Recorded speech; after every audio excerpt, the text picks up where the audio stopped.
ሰላም ጤና ይስጥልኝ ተመልካቾቻችን ከአንከር ሚዲያ ዝግጅት ክፍል ያክብሮ ሰላምታችንን እናቀርባለን። በአማራ ክልል የተካሄደ ያለውን ወቅታዊ የህልውና ተጋድሎ በተመለከተ ያገኘናቸው መረጃዎች የምናቀርብበት ከፋኖ መንደር የተሰኘው ዝግጅታችን ነው። የተለያዩ መረጃዎችንም አካተን ይዘን ቀርበናል።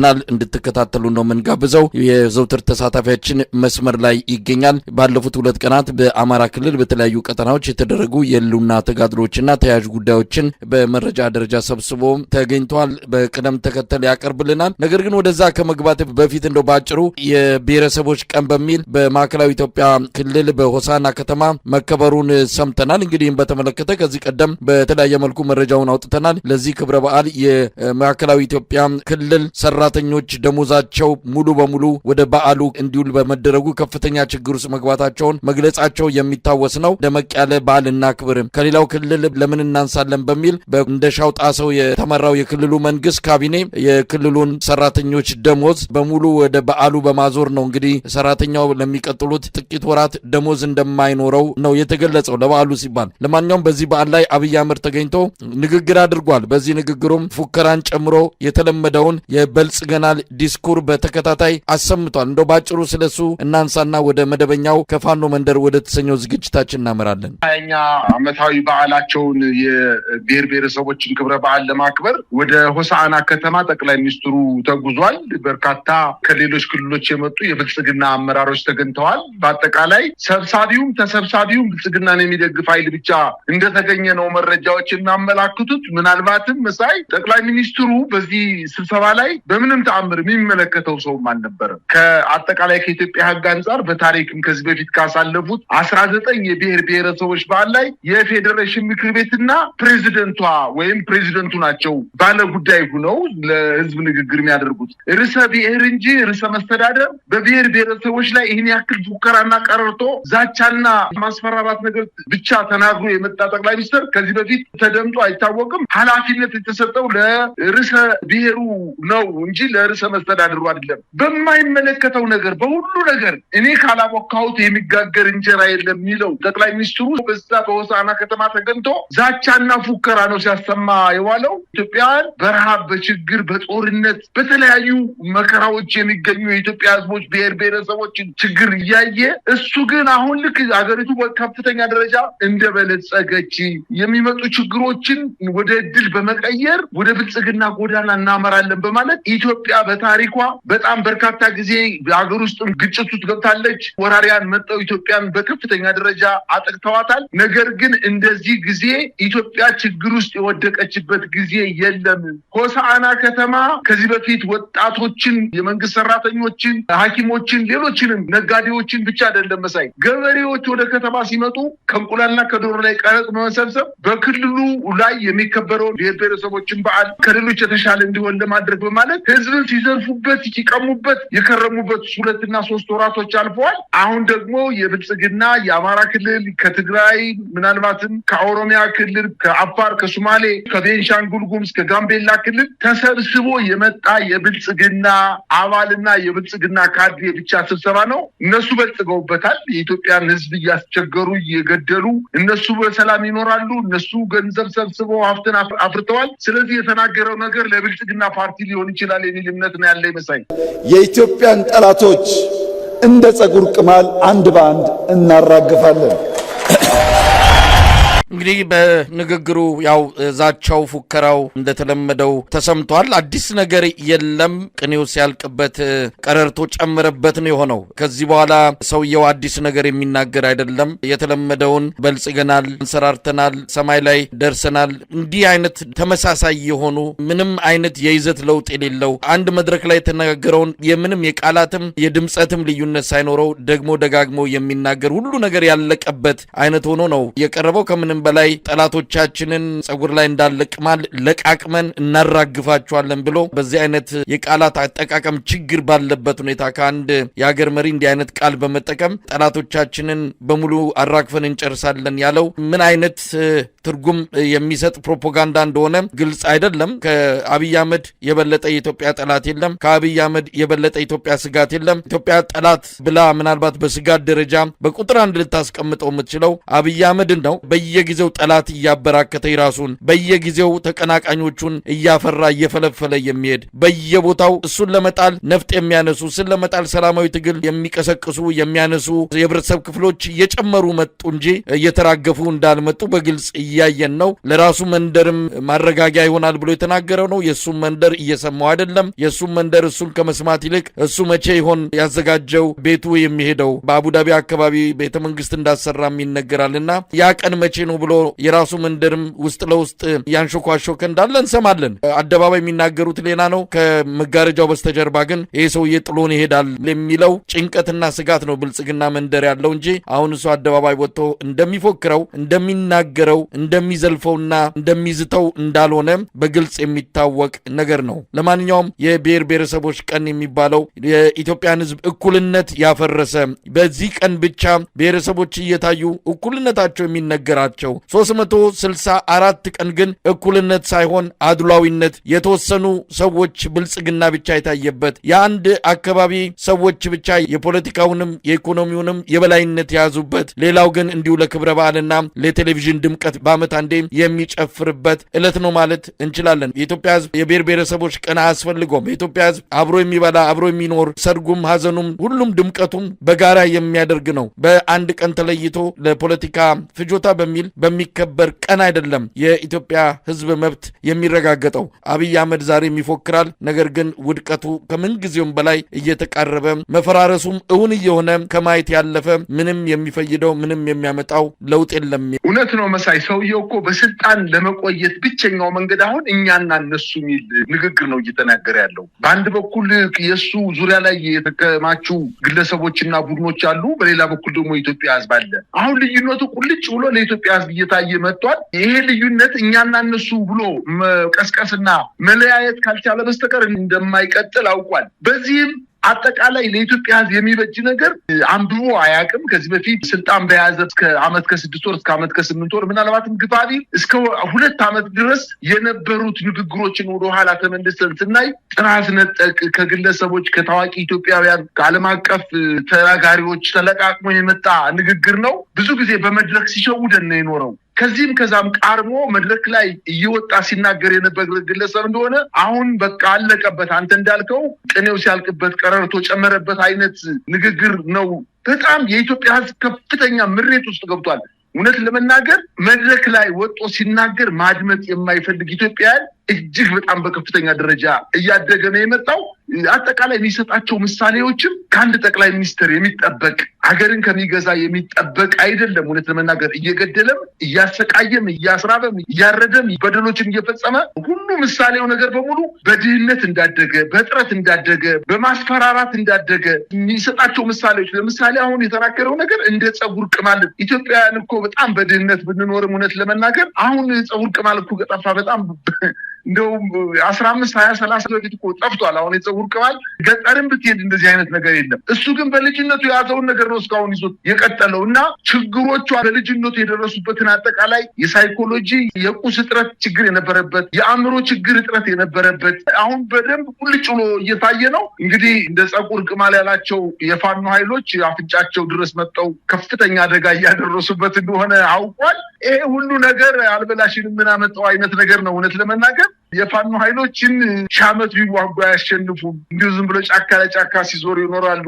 በማለት የተናገረው ትቶ ዛሬ ደግሞ እናራግፋቸዋለን። በጭራሽ እኮ ለመናገርም እኮ የሚቀፍ ነገር ነው። እውነት ማስፈራራቱ፣ ዛቻው፣ ስድቡ በጣም ከመሪ በታሪክ በኢትዮጵያ እንደዚህ አይነት መሪ በእውነት አይታ የማታውቅበት ጊዜ ላይ ነው የደረስነው። ነገር ግን ይሄ ሁሉ ቅዠት ይሄ ሁሉ ድንጋጤ እየመጣበት ያለው ናዳ ማስቀረት እንደማይችል የተረዳ ነው እየመሰለኝ የመጣው መሳይ። እንግዲህ የፋኖ ኃይሎች ናቸው አንዱ እንደ ተባይ እናራግፋቸዋለን ከተባሉት ውስጥ በትክክለኛ በእርግጠኝነት መግለጽ የሚቻለው እነሱ ደግሞ የበለጠ የእሱን የውድቀት ጊዜ እያፋጠኑ ምናልባትም አብይ አህመድ ከነ ጥቁር ታሪኩ በኢትዮጵያ ገጽ ላይ የሚጠፋበት ሩቅ እንደማይሆን የሚያረጋግጡ የትግል እንቅስቃሴዎች ናቸው እየተደረጉ ያሉትና እስቲ በአንተ በኩል ባለፉት 2 እና 3 ቀናት ዛሬን ጨምሮ በአማራ ፋኖ የተለያዩ አደረጃጀቶች እየተካሄዱ ያሉ የህልውና ተጋድሎ መረጃዎችን በተመለከተ የተወሰኑትን ብታካፍልን። የአማራ ፋኖ ወታደራዊ ጠቀሜታ ያላቸውን ቦታዎች ከያዛቸው አካባቢዎች አንዱ የጎጃም ፓዊና ቻግኒ አካባቢ ነው። በዚህ አካባቢ የአማራ ፋኖ ብሔራዊ ኃይል ምዕራብ አማራ ቀጠና ቴዎድሮስ እዝ የ105ኛ ኮር 66ኛ ክፍለ ጦር ለተከታታይ 4 እና 5 ቀናት ከፍተኛ የሆነ ውጊያ ሲያደርግ እንደሰነበተ ይታወቃል። በተለይ በዛሬው ዕለት በተደረገው ውጊያ እጅግ በጣም የሚያስደንቅና የሚያስገርም ድል ነው የተጎናጸፉት። ኮሎኔል አጥናፉን ጨምሮ ሻለቃ ታምራትን እንዲሁም ሌሎችም የመቶ መሪዎች መቶ አለቆችን ሻምበሎችን ጨምሮ በርካታ የአገዛዙን ጦር መደምሰሳቸውን በአጠቃላይ በተደረገው ውጊያ ከ37 በላይ የአገዛዙ ጦርን መደምሰስ መቻላቸውንና ከ75 በላይ ማቁሰል መቻላቸውን የዛ አካባቢ የፋኖ የህዝብ ግንኙነት አስታውቋል። በተደረገው ውጊያም 32 ጥቁር ክላሽንኮቭ፣ 3 አስቃጥላ የብሬን ጥይት፣ 1 የጦር ሜዳ መነጽር፣ 1 ስናይፐር መነጽር፣ ከ17 በላይ የእጅ ቦምቦች፣ ከ1500 በላይ የክላሽ ጥይት፣ 2 ብሬን ሸንሸሎችና ከ100 በላይ የድሽቃ ተተኳሾች እንዲሁም በዚሁ አካባቢ ዘንዘል በተባለ አካባቢ በተደረገ ከፍተኛ ውጊያ የአገዛዙ ጦር ይህን ያክል ጉዳት የደረሰበት ቢሆንም ከተለያየ ቦታ በተለይ ከፓዊ አካባቢ የተጨማሪ ኃይል አምጥቶ እነዚህን 2 ቦታዎች ለመቆጣጠር ያደረገው ጥረት ከፍተኛ ጉዳት ደርሶበት እንደገና መመለሱንና አሁንም ውጊያው እየተካሄደ እንደሆነና የፋኖ ኃይሎች ግን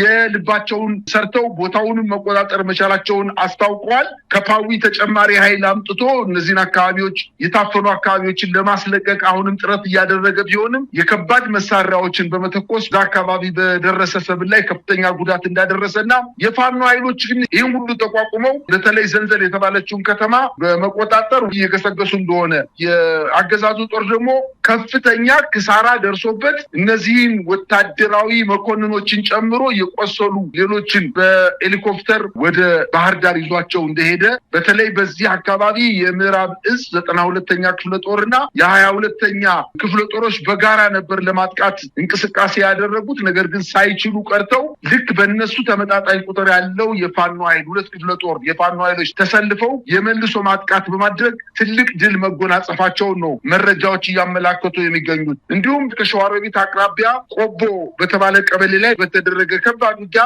የነበረውን የአገዛዙን ጦር በርካታ ኃይል መደምሰስ መቻሉንና ቆቦ ቀበሌና የምትባለውን አሁንም በፋኖ ኃይሎች ቁጥጥር ስር መሆኗን ለማወቅ ተችሏል። በሌላ አቅጣጫ የአማራ ፋኖ ብሔራዊ ኃይል ደቡብ አማራ ቀጠና አሳምነው እዝ አጼ ዘርዓ ያዕቆብ 1ኛ ኮር 7 ለ7 ክፍለ ጦር በኤፍራታና ግድም ወረዳና ካናኮርማ ቀበሌ በተደረገው ከባድ ውጊያ በካራ ለጎሮ ቀበሌና አካባቢው የ103ኛ አየር ወለድ ጦር ላይ በሰነዘሩት ከፍተኛ ማጥቃት የአገዛዙ ጦር ክፉኛ መጎዳቱና ከሸዋሮቢት ተነስቶ ወደ ቆቦ ቀጠና ሲጓዝ በነበረው 103ኛ አየር ወለድ ክፍለ ጦር የሸዋ ጠቅላይ ግዛት እዝ የራምቦ ክፍለ ጦር 3ኛ ሻለቃና የ7 ለ7 ክፍለ ጦር ከ40 አርበኞች ጋር በመቀናጀት በጋራ በፈጸሙት ማጥቃት ከአጣዬ ኤፊሶን በሚወስደው መንገድ መሃል ቆርጠው ከፍተኛ ጉዳት እንዳደረሱበትና አሁንም በኤፊሶን አካባቢ ከፍተኛ ውጊያ እየተደረገ እንደሚገኝ ለማወቅ ተችሏል። ይህ በእንዲህ እንዳለ ከአንድ ወር በፊት የአማራ ፋኖ በሚንቀሳቀስባቸው በሰከላ አካባቢ የአማራ ኃይሎችን ለመምታት ጦሩን አሰልፎ ጠንካራ ወደ ሆነው የፋኖ ይዞታ ገስግሶ ሄዶ የነበረው የአገዛዙ ጦር ተመቶ ሲመለስ በ6 አርሶ አደሮች ላይ ምላሳቸውን፣ ብልታቸውን፣ እጃቸውን ቆርጦ ቆዳቸውንም ተልትሎ አስፓልት ላይ ጥሏቸው እንደሸሸ ይታወቃል። እንግዲህ የፋኖ ኃይሎች ብድር መላሽ ሆነው አጉት በተባለ ቀበሌ ንጹሃን በተገደሉ ቦታ ላይ በተደረገው ውጊያ የአማራ ፋኖ ብሔራዊ ኃይል ቴዎድሮስ እዝ ከ50 በላይ የመከላከያ አባላቱን በመግደል 42 ጥቁር ክላሽ በመማረክ በምርኮ ማግኘታቸውንና በዞ 23 እና በምርፍ የተደገፈ ከፍተኛ ውጊያ ቢያደርግም የአገዛዙ ጦር አጉት ከተማን ለቆ መውጣቱንና በአካባቢው በሚገኝ ተራራ ላይ ራሱን እየተከላከለ እንደነበርና የፋኖ ኃይሎች ብድርን የሚመልሱ ህዝባቸውን የሚታደጉበት ደረጃ ላይ መድረሳቸውንና የመከላከያ ገዳይ የሆነው ስርዓት ግን አሁንም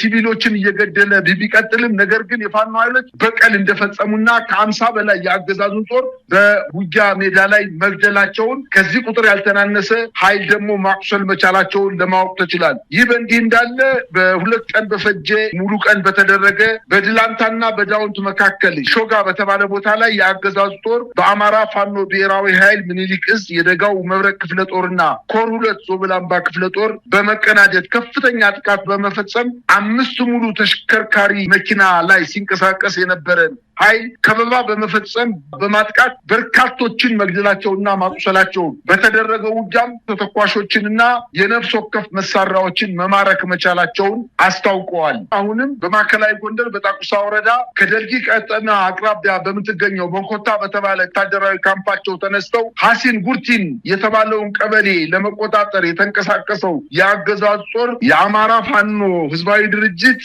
በጌምድር ክፍለ ጦር በፈጸመው የሌሊት የደፈጣ ጥቃት ከ15 በላይ የአገዛዙ ጦር መግደሉንና የሄደበትን ተልኮ ሳይመታ ተመቶ መልሶ ወደ መኮንታ ወደ ተባለው ካምፑ መግባቱን ለማወቅ ተችሏል። በደቡብ ጎንደር በ4 የተለያዩ ቦታዎች በፋኖ ኃይሎችና በአገዛዙ ጦር መካከል ከፍተኛ ውጊያ የተቀሰቀሰ ሲሆን በላይ ጋይንት በ3 አቅጣጫ በዛጎች በተባሉ ቀበሌዎች አካባቢ እንዲሁም በተለያዩ የላይ ጋይንት አካባቢ ከፍተኛ ውጊያ እየተደረገ ሲሆን የአማራ ፋኖ ብሔራዊ ኃይልና የአማራ ፋኖ ህዝባዊ ድርጅት በጋራ ያንን አካባቢ የመጣውን የአገዛዙ ጦር መክተው መመለሳቸውን አስታውቀዋል። በተደረገው ውጊያም በርካታ የአገዛዙ ጦር መደምሰሱን ለማወቅ ተችሏል። በመተማ እንዲሁም አሻሚትና ቧንቧ በተባሉ ቦታዎች ላይ የመንግስት ጦር አሻሚትንና አካባቢውን ለመቆጣጠር ተጋድሎ ያደረገ ቢሆንም የአገዛዙን ጦር መተው አሻሚት ከተማንና ቧንቧ የተባሉ ከተሞችን መልሰው በእጃቸው ማስገባታቸውን ለማወቅ ተችሏል።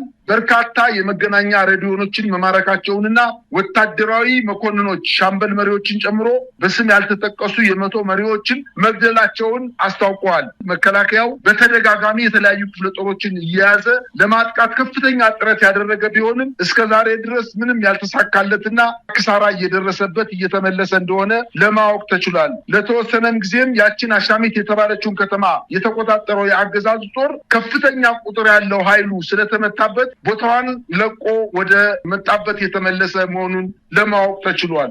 በጣም ነው ማመሰግነው። እንግዲህ በሰሞኑ የአማራ ህዝብ ተጋድሎ ላይ ዋናነትም ከሰሞኑ ከተፈጠረውና አገዛዙ እንደ ትልቅ ክስተት ተመልክቶት ከፍተኛ ሽፋን በሰጠው የአንድ ግለሰብ ብልጽግና መንደር መቀላቀልን ወይም መምጣትን ተከትሎ እንግዲህ የፋኖ ትግል ምን ሊመስል ይችላል የሚለው ነገር ፋኖ አመሰራረቱንና አካሄዱን አሁን የደረሰበትን ደረጃ ካለመረዳትና ካለማወቅ የተነሳ እንደው ፋኖ እንዴት ሊቀጥል ይችላል የሚል በተወሰነ ደረጃ ስጋት የገባው ካለ በእርግጥ ፋኖ ሰሞኑን እያደረገ ያለው እርምጃና እንቅስቃሴ መልስ እየሰጠው ነው ማለት ይቻላል። በነገራችን ላይ ሰሞኑን ገባ የተባለውን ግለሰብ ተከትሎ አገዛዙ በአማራ ክልል ደስ ብሎናል ስምምነት በመደረጉ የሚል የድጋፍ ሰልፍ እንዲደረግ ቅስቀሳ እያደረገ እንዳለ ቤት ለቤት ሰምተናል። ምናልባት ይሄ ነገር ሊከሽፍ እንደሚችልም እየተገለጸ ነው የሚገኘው። ሌላው ይሄ ግለሰብ ማስረሻ ሰጤ ማለት ነው ወደ አማራ ክልል አንድ የኃላፊነት ቦታ ተሰጥቶት ሊሄድ እንደሆነ ነው የተገለጸው። ምናልባትም የክልሉ ሰላምና ጸጥታ ቢሮ ኃላፊ አማካሪ በመሆን ወደ ባህር ዳር ይሄዳል ተብሎ ነው የሚጠበቀው። ከዚሁ ጋር ተያይዞም ብቻውን አልመጣም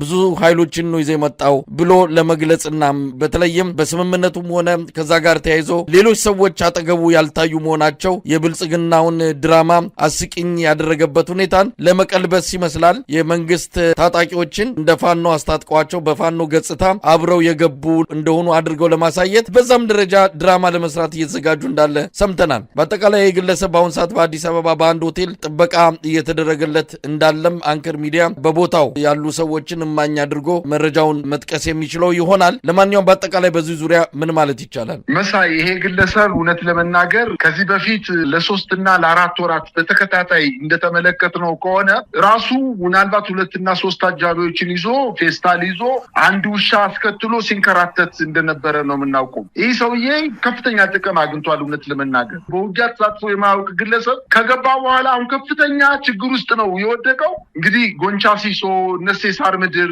ሸበል በረንታ፣ የበላይ ዘለቀ ሀገር ስንት ጀግና ያበቀለበት ሀገር እንደዚህ አይነት ግለሰብ ወደ ብልጽግና ገባ ተብሎ አሸሸ ገዳሜ መባሉ እጅግ በጣም በመንግስት ደረጃ ያሳፍራል። ይህ ግለሰብ ልክ እንደነ ጃልሰኝ 1000 እና 2000 10,000 እና 5,000 ጦር ይዞ የገባ አይደለም። ምናልባትም መሳሪያ ሳይታጠቅ በአጃቢዎቹ ታጅቦ የገባ ግለሰብ እንደሆነ ነው መረጃዎች የሚያመላክቱት። ይህን ግለሰብ አሁን ከፍተኛ ጭንቀት ውስጥ ነው የወደቀው። እነሱ በከፍተኛ ደረጃ ሚኒሻውን አሰልፎ የፋኖ ልብስ በማልበስ እኛ ህዝባችንን በድለናል፣ የአማራ ጥያቄ ተመልሶልናል፣ ስለዚህ ትግላችንን አቁመን ከመንግስት ጋር ተሰልፈን ህዝባችንን ለመካስ ተዘጋጅተናል የሚል ፕሮፓጋንዳ ለመስራት ነበር ከፍተኛ እንቅስቃሴ ሲደረግ የነበረው። ከዚህ በፊት እንደምታውቀው ጃልሰኝን ወደ ምህረት ወይም ወደ መንግስት ጋር ድርድር አድርጎ ወደ ሰላማዊ መንገድ ገባ ሲባል በኦሮሚያ ክልል በአንዳንድ ከተሞችና በአዲስ አበባ እኛ ራሳችን ባይናችን ያየነው በመኪና እየተንቀሳቀሱ በመገናኛ፣ በሜክሲኮ፣ በሀያት፣ በጣፎ አካባቢ ተኩስ እያሰሙ ህዝቡ ሲያሸብሩ እንደነበር ልክ እንደዛ አይነት ነገር ለማድረግ ፍላጎት ነበረው። ነገር ግን የሚጨበጥለት እጅ አጣ። ይሄ ግለሰብ ይዟቸው የመጣው ቁጥር ለመንግስትም በሰጠው ፕሮፓጋንዳ ልክ አሁን በድፈት ወጦ ይህን ያክል ጦር ይዤ ገብቻለሁና አማራ ክልል ላይ የፋኖ ኃይሎች እየደከሙ ነው፣ እጃቸውን ሰጠዋል፣ ከእንግዲህ በኋላ የሚያስቸግረን ነገር የለም ለማለት የማይችልበት ደረጃ ነው። ከዚህ አልፎ ደግሞ እጅ ሰጣሉ የተባሉት የታሉ? ከሰሞኑ ይመጣሉ ብለህ ቃል ገብተህ ነበረ ተብሎ ከብሔራዊ ተሃድሶ ኮሚሽን ምክትል ኃላፊው ብርጋዴር ጀነራል ደርቤ መኩሪያ ደብዳቤ እንደተጻፈለት መረጃዎች ዛሬ ወጥተዋል። እንግዲህ እነ ማስረሻ ሰጤ ከፍተኛ ጭንቀት ውስጥ ነው የወደቁት። መስፍን አባተን ጨምሮ ማስረሻ ሰጤ ምናልባት ወደ አማራ ክልል ሄደው እንደሚሆን የሆነ የሚመጥናቸውን ቦታ የተላላኪነት ቦታቸውን ሊሰጣቸው ይችላል። ነገር ግን ልክ ጃልሰኝ እንዳደረገው አይነት አካሄድ አማራ ክልል ላይ ምናልባትም ሚኒሻውን ይዞ ሊያደርግ ይችላል። እነሱ ግን ቃል የገቡላቸው በርካታ ግለሰቦች በርካታ የፋኖ ኃይሎች በጥቂት ቀናት ውስጥ ወደ አማራ ክልል እጅ ይሰጣሉ፣ ለዚህም ሰራዊቱ ተዘጋጅቶ ይቀበላቸው በማለት ዲስኩራቸውን ሰፋ አድርገው ነበር የተናገሩት። ነገር ግን የሚመጣ ኃይል አጡ። ይሄንን በማጣታቸው የብሔራዊ ተሃድሶ ኮሚሽን ለሁለቱ ግለሰቦች በተለይ በዋናነት ለማስረሻ ሰጤ በብርጋዴር ጀነራል ደርቤ መኩሪያ የተጻፈ ደብዳቤ በእጁ እንደደረሰው መረጃዎች አሁን ማምሻውን ደርሰውናል። በሚዲያዎች ከፍተኛ ከበሮ እየተመታ ተዘፍኗል። በተደጋጋሚ ጊዜ የፋኖ ኃይሎች ወደ አንድነት እየመጡ እንደሆነ መንግስት ስላወቀ እያደረገ ያለው ነገር ምንድነው? ማስረሻ ብቻ አይደለም ሌሎችም እየወጡ ነው በማለት የስልክ ቅጂዎችን በአርቲፊሻል ኢንተለጀንስ በደንብ አድርጎ እየቆራረጠ በማቅረብ እርስ በርሳቸው እንዲጋጩና ጥርጣሬ ውስጥ እንዲገቡ ለማድረግ ዝግጅት አድርጎ በሚዲያዎች በሙሉ በእነሱ ደጋፊ ሚዲያዎች እየቀረቡ ነው የሚገኙት። ይሄ ነገር እንግዲህ መልስ እየተሰጠበት ነው። ከፋኖ ኃይሎች ለብልጽግና የሚሰጥ እጅ የለንም፣ እጃችንን ማንም አይጨብጠውም፣ እኛ በደል ደርሶብን በደልን ተጠይፈን የወጣን መሪዎች ነን። አንዳንዱ መሪዎች እንደውም እየተናገሩ ያሉት እኛ ለማድረክ ነው፣ ማርከን አሰልጥነን አስታጥቀን ውትድርና ላስተማር ነው ለብርሃኑ ጁላ ነው ወይ እጃችን የሚሰጠው በማለት ለእነዚህ ወታደራዊ አመራሮች ከፍተኛ ንቀት እንዳላቸውና በፍጹም የማይሞከር እንደሆነ ነው መረጃዎች እያመላከቱ ያሉት። እንግዲህ አንዳንድ አመራሮች እኔ ብቻዬን እንኳን ማልቀረውን ብቻዬን እንኳን ብቀር ለዚህ ስርዓት እጄን የምሰጥ ሰው አይደለሁም፣ እጅ የሚጨብጥ እንጂ የሚጨበጥ እጅ የለኝም በማለት በልህና በቁጭት እየተናገሩ እንደሚገኙና በአጠቃላይ ግን የፕሮፓጋንዳ ሂደታቸው ምናልባትም ባለፈው ኢንተርቪው ስናደርግ ለአንድ ሳምንት ግፋቢል ለሁለት ሳምንት ጊዜ ነው ሊቆይ የሚችለው። በኋላ ግን እንደ ምንጭ ውሃ እየጠራ ይመጣል። ማንኛው ትክክለኛ እንደነበረ እንደ ምንጭ ውሃ ጠርቶ ለአማራ ህዝብ የትኛው ኃይል ነው ጀግና፣ የትኛው ኃይል ነው በፕሮፓጋንዳ ብቻ የትኛው ኃይል እንደሆነ እናየዋለን በማለት ተናግረን ነበረ። ይኸው አሁን ጨንቋቸው አንድ የደብዳቤ መጽሐፍ አንድ ሚኒሻውን የፋኖ ልብስ አልብሶ ወደ ከተማ ለማምጣት እንቅስቃሴ እያደረጉ እንደሚገኙ ነው መረጃዎች የሚያመላክቱት። የፋኖን ትግል ያዳክማል ያለውን የትኛውንም እርምጃ የአብይ አህመድ አገዛዝ ወስዷል። በጦር ኃይል ድሮን፣ በጀቶች፣ በከባድ መሳሪያዎች፣ በሴራ በተንኮል ልዩ ኃይል በማሰልጠን አድማ በታኝ በማሰልጠን ለሚሊሻ ከፍተኛ ደሞዝ በመክፈል ፖለቲካዊ ሸፍጦችን በመስራት ሰውን በማስራብ በአስገድዶ መድፈር አሁን ደግሞ መጀመሪያ የራስ የሆነን ሰው ካስገቡ በኋላ በማስከዳት እንደነዚህ አይነት ሸፍጦችን ያልተጠቀመባቸው ያልሄደባቸው ርቀቶች የሉም። ግን አንዳቸውም ውጤት አላመጣም። ፋኖ የበለጠ እየገዘፈ የመጣበት ሁኔታ ነው የምናስተውለው። እንግዲህ አብይ አህመድ በየቦታው ክሽፈት ነው። በየቦታው የጀመራቸው ነገሮች ሁሉ እየተበላሹበት ነው። የምናውቃቸው ሁለት ስምምነቶች የፕሪቶሪያውና የታንዛኒያው ስምምነቶች አሁን ላይ ለአብይ አህመድ ትልቅ የፖለቲካ ሸክም ነው ይዘውበት የመጡት። የፕሪቶሪያ ስምምነት ለአብይ አህመድም ለውሃትም ኃይል ለማንም የሰራ አይደለም። ኢትዮጵያንን በተለይም የትግራይ ክልልን የበለጠ መከራ ውስጥ ነው የከተተው። ወደ አማራ ክልል ደግሞ ጦርነትን ነው የጋበዘው። የታንዛኒያውን ድርድር በጃልሰኝ የሚመራው ቡድን ሰራዊቱን ይዞ ከገባ በኋላ ዛሬ እንደምንሰማው ከሆነ አብዛኛው እየታሰረ ነው። መገደሉንም እየሰማን ነው ብዙዎች። እንደው ምን ማለት ይቻላል? አብይ አህመድ እንዲህ አይነቱን ነገር ይሞክራል፣ የሚሳካለት ግን አይደለም። ይሄ እየታወቀ ነው። አሁንም ከአብይ አህመድ ጋር ድርድር እያሉ ጫና የሚፈጥሩ ኃይሎች ምናልባት ከዚህ ምን ተምረዋል የሚለውን ጥያቄ እንድናነሳ የሚያደርገን መሳይ፣ ይህ ስርዓት እኮ አንደኛ የድርድር ስርዓት አይደለም። ለድርድር ፍላጎት ያለው ስርዓት አይደለም። ለጊዜውም ቢሆን ኃይሉ እየደከመበት ሲመጣ ከተዋጊ ኃይሎች ውስጥ በተወሰነ ደረጃ ቁጥራቸውን በመለያየት የተወሰኑትን ስቦ በማምጣት ልክ ድርድር እንደሚፈልግና አገሪቱ ወደ ሰላም እንድትሄድ የሚፈልግ መንግስት መስሎ ለመታየት ጥረት ሲያደርግ ነው ያየነው። ይሄንን አንተ እንዳልከው በታንዛኒያ ከኦሮሞ ነጻነት ግንባር ጋር ባደረገው ውይይት ታይቷልኝ። አመራሮችን ከበረሃ ከጫካ በዓለም አቀፍ ቀይ መስቀል ማህበር አማካኝነት ከወሰዳቸው በኋላ የመጀመሪያ ጥያቄ ያቀረበላቸው የኦሮሚያ ክልል ህዝብ እንዴት ነው ሰላም የሚያገኘው? እንዴት ብንሆን ነው አብረን ሰርተን ክልሉን ልናበለጽግ ምንችለው? ሰላም ልናመጣ ምንችለው? እንዴት አድርገን ነው አይደለም ያቀረበላቸው ጥያቄ ገንዘብ ነው፣ ስልጣን ነው፣ የተደላደለ ኑሮንና መሬትን ነው። በአንዳንዶችንም ዩኒቨርሲቲ አስገብቼ መሬት ሰጥቼ እያለ ነው የደለላቸው። ይሄንን በፍጹም አንቀበልም ሲሉ ነው መጨረሻ ላይ የይምሰል የሆነ የሚመስል ድርድር አድርገው ሳይሳካ ነው የቀረው። በኦሮሚያ ክልል የተወሰነ ስልጣን ይሰጣቸው ተብሎ በጠቅላይ ሚኒስትሩ ታዘው የሄዱ ተደራዳሪዎች ይህን ጥያቄ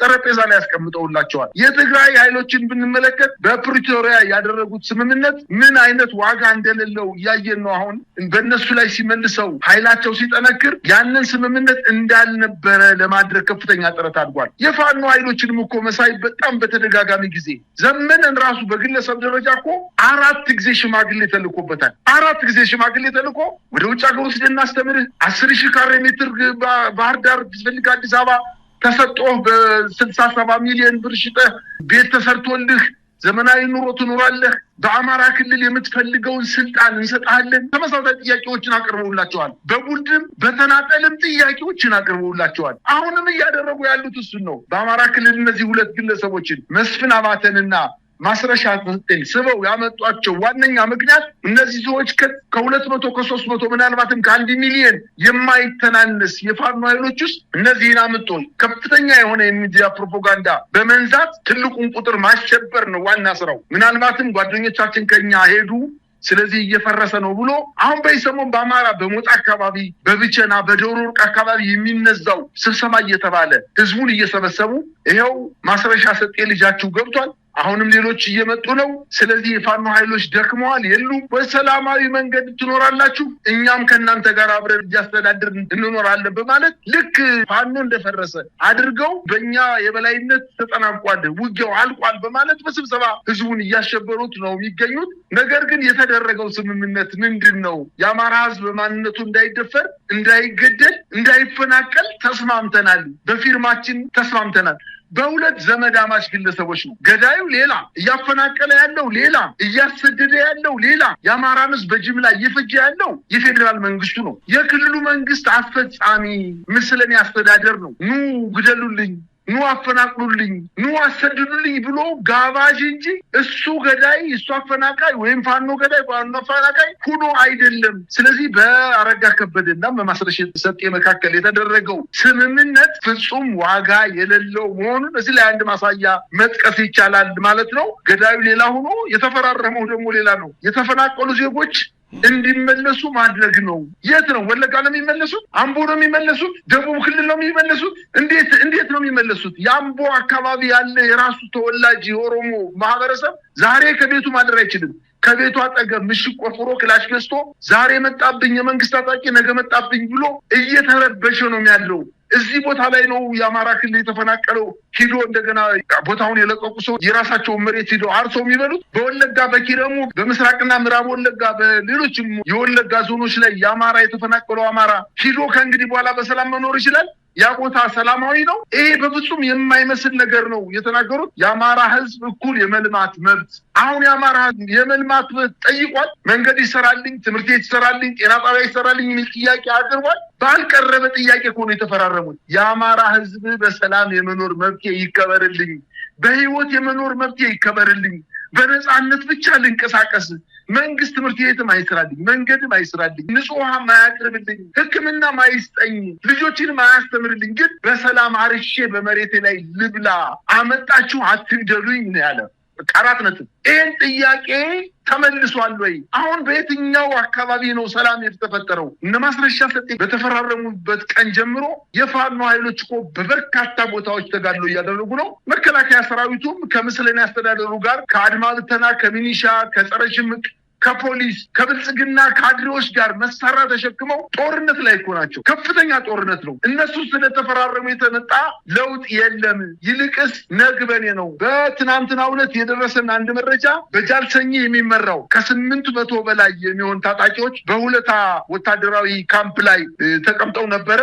እነዚህን ግለሰቦች ወይም የኦሮሞ ነጻነት ግንባር ወታደሮች እናንተ የተሻለ ስልጠና ወስዳችሁ በአማራ ክልልና በትግራይ ክልል ለምናደርገው ጦርነት የተሻለ ወታደራዊ ብቃት ስላላችሁ ወደዛ ትሄዳላችሁ በመባላቸው ይህን በመቃወማቸው መገደል፣ መታሰር፣ መደብደብ ሲጀምሩ ከ600 በላይ ምናልባትም በአጠቃላይ ከ800 620 የሚሆኑት ከካምፓቸው ወጣው መጥፋታቸውና ተመልሰው ወደ ኦነግ ሸኔ መቀላቀላቸው ነው መረጃዎች የሚያመላክቱት። መከላከያ አሁን በአማራ ክልል የአንድ ዓመት አይደለም እኮ የ100 ዓመት ጦርነት አቅዶ ነው እንቅስቃሴ እያደረገ ያለው። ሰሞኑን በኦሮሚያ ክልል፣ በደቡብ ምዕራብ ኢትዮጵያ፣ በማዕከላዊ ኢትዮጵያ፣ በሲዳማ ክልል በጋምቤላና በቤንሻንጉል ክልል በግዳጅ የመለመላቸውን ሰራዊቶች ወደ ማሰልጠኛ እያገባ ነው። ከመኪናቸው ላይ በባነር ምን ብለው ነው የጻፈው? ምን ብሎ ጽፎ እየሄደ ነው? የዘመቻ ቀይ ባህር ብሎ ጽፎ ነው። እናንተ የቀይ ባህር ዘማቾች ናችሁ፣ እኛ እናንተ በደንብ አድርገን አሰልጥነን ወደ ቀይ ባህር ለዘመቻ ልንልካችሁ ነው በማለት ስሜታቸውን በመኮርኮር እነዚህ ወታደሮች ሰልጥነው ሲጨርሱ ወደ አማራ ክልል